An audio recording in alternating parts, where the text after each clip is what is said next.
சிவகங்கை மாவட்டம் திருப்பத்தூர் அருகே திருக்கோஷ்டியூர் சௌமிய நாராயண பெருமாள் கோவிலில் நடைபெற்ற மாசிமக பகல் தெப்ப உற்சவம் பல்லாயிரக்கணக்கான பக்தர்களின் உழவுரு கலவையில் கோலாகலமாக நடைபெற்றது. 108 திவ்ய தேசங்களின் ஒன்றான இக்கோவிலின் தெப்பத் திருவிழா மிகவும் பிரசித்தி பெற்றது. தமிழகத்துடன் பல மாநிலங்களைச் சேர்ந்த பக்தர்கள் கலந்து கொண்டனர்.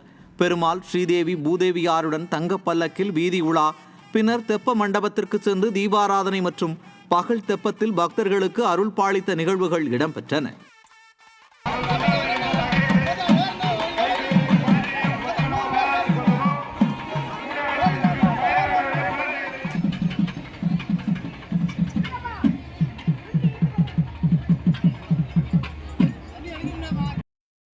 நெல்லை மாப்பிடி துறைமுகத்தில் மாசிமக திருவிழாவையொட்டி நடைபெற்ற இரவு நேர தெப்ப உற்சவம் பக்தர்களை ஈர்த்தது.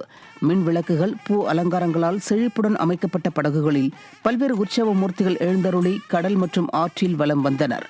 மேளதாள இசை, வான வேடிக்கை நடுவே நடந்த உற்சவத்தால் துறைமுகம் முழுவதும் விழாக்கோலத்தில் ஒளிர்ந்தது. திருவிழாவை காண சுற்று வட்டார கிராமங்களிலிருந்து ஆயிரக்கணக்கானோர் திரண்டனர்.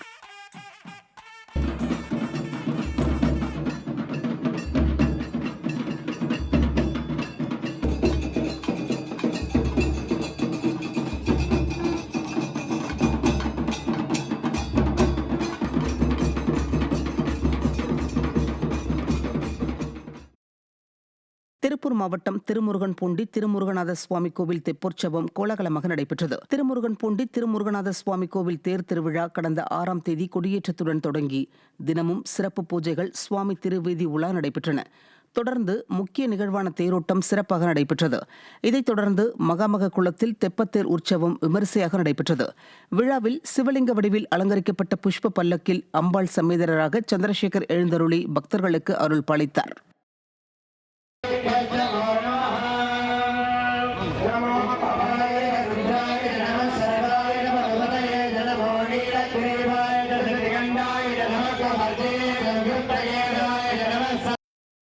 செங்கல்பட்டு மாவட்டம் செய்யூர் அருகே இடைக்கழிநாடு பேரூராட்சிக்குட்பட்ட கடப்பாக்கம் கடற்கரை பகுதியில் மாசிமக தீர்த்தவரை உற்சவம் விமரிசையாக நடைபெற்றது. இதில் கடப்பாக்கம் காசி விஸ்வநாதர் கோவில், நரசிம்ம பெருமாள் கோவில் மற்றும் விளம்பூர், கரும்பாக்கம் உள்ளிட்ட 30க்கும் மேற்பட்ட கிராம கோவில்களில் இருந்து சிறப்பு அலங்காரத்தில் சுவாமிகள் நீராடி தீர்த்தவரை நிகழ்ச்சியில் ஈடுபட்டனர். இதில் ஆயிரக்கணக்கான பக்தர்கள் கலந்து கொண்டு சுவாமி தரிசனம் செய்தனர்.